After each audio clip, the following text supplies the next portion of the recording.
Saludos opositores y bienvenidos al canal de Opositates. En este vídeo vamos a repasar las relaciones de cooperación reguladas en la Ley 40/2015.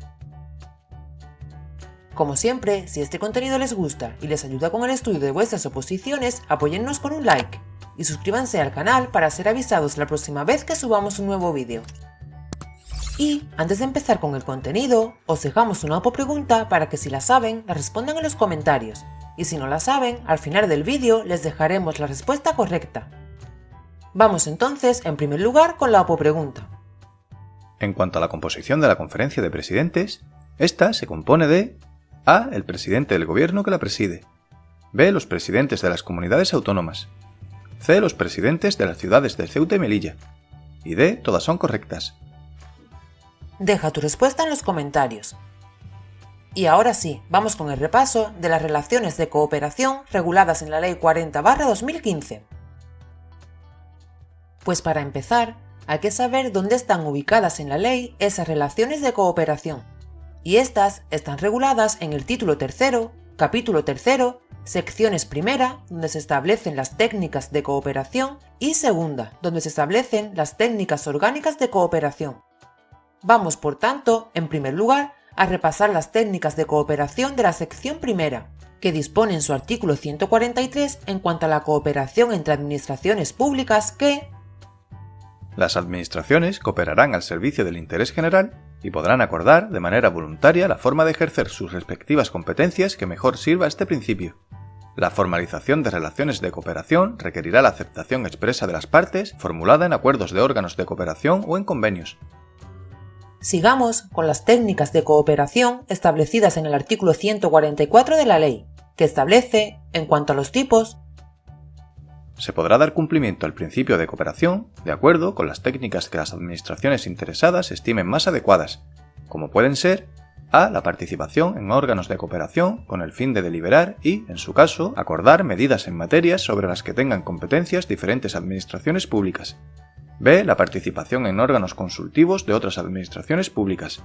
C. La participación de una administración pública en organismos públicos o entidades dependientes o vinculados a otra administración diferente. D. La prestación de medios materiales, económicos o personales a otras administraciones públicas. E. La cooperación interadministrativa para la aplicación coordinada de la normativa reguladora de una determinada materia. F. La emisión de informes no preceptivos con el fin de que las diferentes administraciones expresen su criterio sobre propuestas o actuaciones que incidan en sus competencias. G. Las actuaciones de cooperación en materia patrimonial, incluidos los cambios de titularidad y la cesión de bienes previstas en la legislación patrimonial. Y H. Cualquier otra prevista en la ley. En cuanto a las condiciones y compromisos, en los convenios y acuerdos en los que se formalice la cooperación, se preverán las condiciones y compromisos que asumen las partes que lo suscriben. Y en lo referente al registro electrónico, cada administración pública mantendrá actualizado un registro electrónico de los órganos de cooperación en los que participe y de convenios que haya suscrito. Bien, eso en cuanto a las técnicas de cooperación. Vamos ahora con las técnicas orgánicas de cooperación, establecidas en la sección segunda, que establece, en cuanto a los órganos de cooperación, los órganos de cooperación son órganos de composición multilateral o bilateral, de ámbito general o especial. Están compuestos por representantes de la Administración General del Estado, de las administraciones de las comunidades o ciudades de Ceuta y Melilla, o, en su caso, de las entidades locales, con el objeto de acordar voluntariamente actuaciones que mejoren el ejercicio de las competencias que cada administración pública tiene. Para su constitución, los órganos de cooperación entre distintas administraciones públicas en los que participe la Administración General del Estado deberán inscribirse en el Registro Estatal de Órganos e Instrumentos de Cooperación para que resulte válida su sesión constitutiva. Y para la adopción de acuerdos, salvo oposición por alguna de las partes, podrán adoptar acuerdos a través de un procedimiento simplificado y por suscripción sucesiva de las partes por cualquiera de las formas admitidas en derecho en los términos que se establezcan de común acuerdo. Seguimos con las técnicas orgánicas. Y estudiemos ahora la Conferencia de Presidentes, regulada en el artículo 146 de la ley, que establece que la Conferencia de Presidentes es un órgano de cooperación multilateral entre el Gobierno de la Nación y los respectivos gobiernos de las comunidades autónomas. Está formada por el presidente del Gobierno, que la preside, y por los presidentes de las comunidades autónomas y de las ciudades de Ceuta y Melilla. tiene por objeto la deliberación de asuntos y la adopción de acuerdos de interés para el Estado y las comunidades autónomas, y está asistida para la preparación de sus reuniones por un comité preparatorio del que forman parte un ministro del Gobierno, que lo preside, y un consejero de cada comunidad autónoma. Seguimos con las conferencias sectoriales, reguladas en los artículos de 147 a 151 de la ley, donde se regula. En cuanto a su concepto, que la conferencia sectorial es un órgano de cooperación, de composición multilateral y ámbito sectorial determinado. Reúne como presidente al miembro del gobierno que, en representación de la Administración General del Estado, resulte competente por razón de la materia, y a los correspondientes miembros de los consejos de gobierno, en representación de las comunidades autónomas y de las ciudades de Ceuta y Melilla. Para su válida constitución, habrá de inscribirse en el Registro Electrónico Estatal de Órganos e Instrumentos de Cooperación. Y en cuanto a sus funciones, las conferencias sectoriales pueden ejercer funciones consultivas, decisorias o de coordinación orientadas a alcanzar acuerdos sobre materias comunes. En particular, las conferencias sectoriales ejercerán, entre otras, las siguientes funciones. A. Ser informadas sobre los anteproyectos de ley y los proyectos de reglamentos del Gobierno de la Nación o de los consejos de gobierno de las comunidades autónomas cuando afecten de manera directa al ámbito competencial de otras administraciones públicas o cuando así esté previsto en la normativa sectorial aplicable, bien a través de su pleno o bien a través de la comisión o el grupo de trabajo mandatado al efecto. B. Establecer planes específicos de cooperación entre comunidades autónomas en la materia sectorial correspondiente, procurando la supresión de duplicidades y la consecución de una mejor eficacia de los servicios públicos. C. Intercambiar información sobre las actuaciones programadas por las distintas administraciones públicas en ejercicio de sus competencias y que puedan afectar a otras administraciones. D. Establecer mecanismos de intercambio de información, especialmente de contenido estadístico. E. Acordar la organización interna de la conferencia sectorial y de su método de trabajo. Y F. Fijar los criterios objetivos que sirvan de base para la distribución territorial de los créditos presupuestarios, así como su distribución al comienzo del ejercicio económico, de acuerdo con lo previsto en la Ley 47/2003 de 26 de noviembre. Para la convocatoria de las reuniones de las conferencias sectoriales, corresponde al ministro que presida la conferencia sectorial acordar la convocatoria de las reuniones por iniciativa propia, al menos una vez al año, o cuando lo soliciten, al menos la tercera parte de sus miembros. En este último caso, la solicitud deberá incluir la propuesta del orden del día. En cuanto a su contenido, deberá acompañarse de los documentos necesarios con la suficiente antelación y deberá contener el orden del día previsto para cada sesión. No podrán examinarse asuntos que no figuren en el mismo, salvo que todos los miembros de la conferencia sectorial manifiesten su conformidad. Será propuesto por el presidente y deberá especificar el carácter consultivo, decisorio o de coordinación de cada uno de los asuntos a tratar.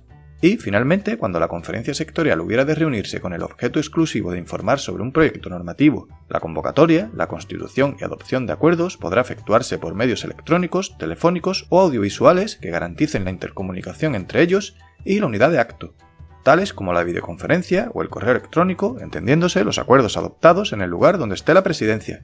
La elaboración y remisión de actas podrá realizarse a través de medios electrónicos. Seguimos con la secretaría de las conferencias sectoriales. Cada conferencia sectorial tendrá un secretario que será designado por el presidente de la conferencia sectorial. En cuanto a sus funciones, corresponde al secretario de la conferencia sectorial al menos las siguientes funciones.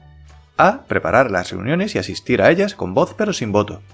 B. Efectuar la convocatoria de las sesiones de la conferencia sectorial por orden del presidente. C. Recibir los actos de comunicación de los miembros de la conferencia sectorial y, por tanto, las notificaciones, peticiones de datos, rectificaciones o cualquier otra clase de escritos de los que deba tener conocimiento. D. Redactar y autorizar las actas de las sesiones. E. Expedir certificaciones de las consultas, recomendaciones y acuerdos aprobados y custodiar la documentación generada con motivo de la celebración de sus reuniones. Y F. Cuantas otras funciones sean inherentes a su condición de secretario. En cuanto a las decisiones de las conferencias sectoriales, la adopción de decisiones requerirá la previa votación de los miembros de la conferencia sectorial. Esta votación se producirá por la representación que cada administración pública tenga y no por los distintos miembros de cada una de ellas. Las decisiones que adopte la conferencia sectorial podrán revestir la forma de acuerdo o recomendación. En el caso del acuerdo, supone un compromiso de actuación en el ejercicio de las respectivas competencias. Son de obligado cumplimiento y directamente exigibles, salvo para quienes hayan votado en contra mientras no decidan suscribirlos con posterioridad. El acuerdo será certificado en acta. Cuando la Administración General del Estado ejerza funciones de coordinación, El acuerdo que se adopte y en el que se incluirán los votos particulares que se hayan formulado será de obligado cumplimiento para todas las administraciones públicas integrantes de la conferencia sectorial, con independencia del sentido de su voto. Las conferencias sectoriales podrán adoptar planes conjuntos de carácter multilateral entre la Administración General del Estado y de las comunidades autónomas para comprometer actuaciones conjuntas para la consecución de los objetivos comunes que tendrán la naturaleza de acuerdo de la conferencia sectorial y se publicarán en el Boletín Oficial del Estado. El acuerdo aprobatorio de los planes deberá especificar, según su naturaleza, los siguientes elementos. Primero, los objetivos de interés común a cumplir. Segundo, las actuaciones a desarrollar por cada administración. Tercero, las aportaciones de medios personales y materiales de cada administración. Cuarto, los compromisos de aportación de recursos financieros. Y quinto, la duración, así como los mecanismos de seguimiento, evaluación y modificación. Y por otro lado, en cuanto a la recomendación, tiene como finalidad expresar la opinión de la conferencia sectorial sobre un asunto que se somete a su consulta. Los miembros de la conferencia sectorial se comprometen a orientar su actuación en esa materia de conformidad con lo previsto en la recomendación, salvo quienes hayan votado en contra mientras no decidan suscribirla con posterioridad. Y si algún miembro se aparta de la recomendación, deberá motivarlo e incorporar dicha justificación en el correspondiente expediente. Bien, ya hemos visto las conferencias sectoriales. Sigamos ahora con las comisiones sectoriales y los grupos de trabajo, regulados en el artículo 152 de la ley, que establece para las comisiones sectoriales que es el órgano de trabajo y apoyo de carácter general de la conferencia sectorial. En cuanto a su composición, estarán formadas por el secretario de Estado u órgano superior de la Administración General del Estado designado al efecto por el ministro correspondiente que la presidirá, y un representante de cada comunidad autónoma, así como un representante de la ciudad de Ceuta y de la ciudad de Melilla. La secretaría corresponderá a un funcionario del ministerio correspondiente, y en cuanto a sus funciones, le corresponde a la preparación de las reuniones de la conferencia sectorial, para lo que tratará los asuntos incluidos en el orden del día de la convocatoria, b. el seguimiento de los acuerdos adoptados por la conferencia sectorial, c. el seguimiento y evaluación de los grupos de trabajo constituidos, y d. cualquier otra que le encomiende la conferencia sectorial. Y en cuanto a los grupos de trabajo, el director del grupo de trabajo será un representante de la Administración General del Estado.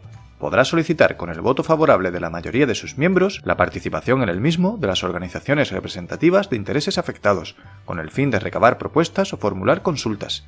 Estarán formados por directores generales, subdirectores generales o equivalentes de las diferentes administraciones públicas que formen parte de dicha conferencia. Pueden ser de carácter permanente o temporal, y en cuanto a sus funciones, llevarán a cabo las tareas técnicas que les asigne la conferencia sectorial o la comisión sectorial. A estos grupos de trabajo podrán ser invitados expertos de reconocido prestigio en la materia a tratar. Por su parte, en cuanto al funcionamiento electrónico, telemático o audiovisual, las comisiones sectoriales y grupos de trabajo podrán funcionar de forma electrónica o por medios telefónicos o audiovisuales si así se prevé en el reglamento interno de funcionamiento de la conferencia sectorial. Deberán de garantizar la intercomunicación entre ellos y la unidad de acto, y los acuerdos se entenderán adoptados en el lugar donde esté la presidencia. Seguimos viendo las comisiones bilaterales de cooperación, reguladas en el artículo 153 de la ley, que establece que las comisiones bilaterales de cooperación son órganos de cooperación de composición bilateral.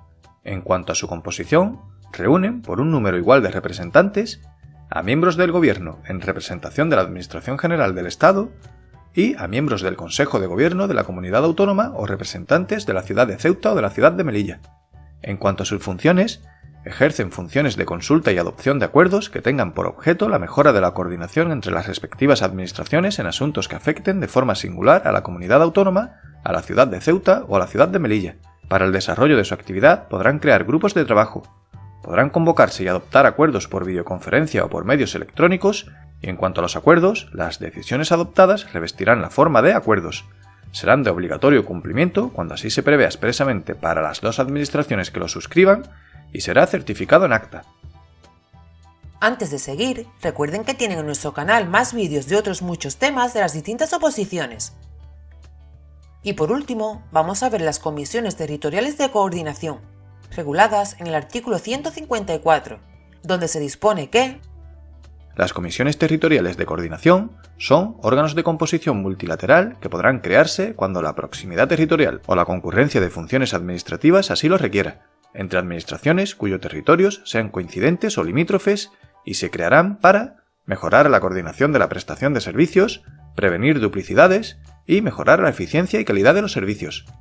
En cuanto a su composición, en función de las administraciones afectadas por razón de la materia, estas comisiones podrán estar formadas por a. Representantes de la Administración General del Estado y representante de las entidades locales, b. Representantes de las comunidades autónomas y representantes de las entidades locales, y c. Representantes de la Administración General del Estado, representantes de las comunidades autónomas y representantes de las entidades locales. En cuanto a las decisiones adoptadas, revestirán la forma de acuerdos, que serán certificados en acta y serán de obligatorio cumplimiento para las administraciones que lo suscriban. Y en cuanto al régimen de las convocatorias y la secretaría, será el mismo que el establecido para las conferencias sectoriales, salvo la regla prevista sobre quién debe ejercer las funciones de secretario, que se designará según su reglamento interno de funcionamiento. Y bueno amigos, hasta aquí este repaso de las relaciones de cooperación reguladas en la Ley 40/2015. Y en cuanto a la solución a la pregunta que os dejamos al principio del vídeo, sería la D. La conferencia de presidentes se compone del presidente del gobierno, que la preside, los presidentes de las comunidades autónomas y de las ciudades de Ceuta y Melilla. Artículo 146 de la Ley 40/2015. Esperamos que os haya gustado y os haya sido de utilidad para el estudio de vuestras oposiciones. Visiten los enlaces que dejamos en la descripción del vídeo. Y sin más, un saludo y nos vemos en el siguiente vídeo.